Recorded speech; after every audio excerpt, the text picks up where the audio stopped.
Welcome back to this video. Earlier we discussed that we can create links to other components just like this. I guess you just remembered that sheet, right? We use that a tag, router link attribute, and then we can redirect to a URL and providing some parameters. So to navigate to another route programmatically, you can alternatively call the navigate function of the Angular's router service in TypeScript. You can see this on the bottom left corner.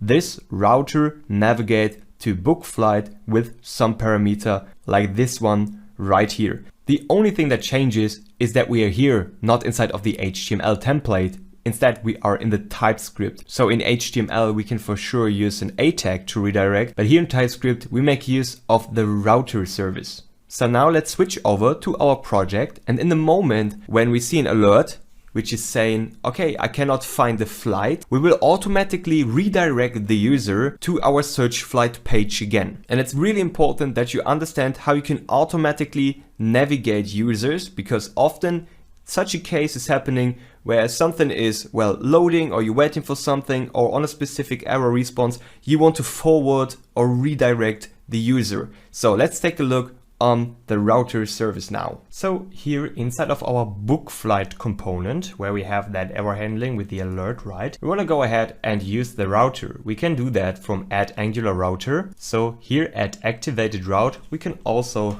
take the router service. Now for sure we need to go inside of the constructor.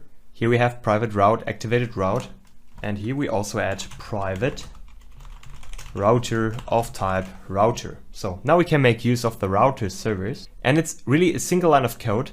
Here when we have that alert flight not found, we can simply forward the user or redirect him to this dot make use of the router service dot navigate, right? This is what actually redirects the user, and then we can create an array, but now we don't need to proceed any additional parameters. This is why we add a single element to the array, which is search minus flights.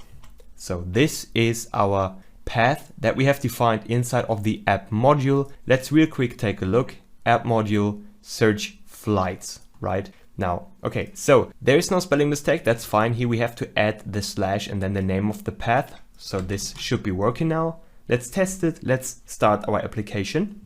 And now when you're here on that page and we simply adjust that GUID to something which is not existing, you can see that flight not found pop up again. Now when I press on OK, you would estimate that you would get redirected. And you can see an error here which is saying cannot read properties of undefined, reading navigate. Now there is no issue with declaring or defining our router. There is another difference which I want to explain to you right now. So let's take a look at our project again. Here you can see everything seems to be implemented fine. This router navigate to that. That's great. The problem is, and you wouldn't expect that this method that we have right here is losing the reference to the constructor. So instead of writing a method, we will now turn that method into an arrow function, which is acting like a variable. To fix that problem, we will now turn that method here into an arrow function. It's pretty simple. Private handle error, and now we say is equals to, right? It sort of looks like a variable, error any, and now goes to. So here handle error is now part of the instance. That's the important part, and the instance knows this router. So because it's coming from the constructor, right? So we have to take care about the instance. So that's what's so important.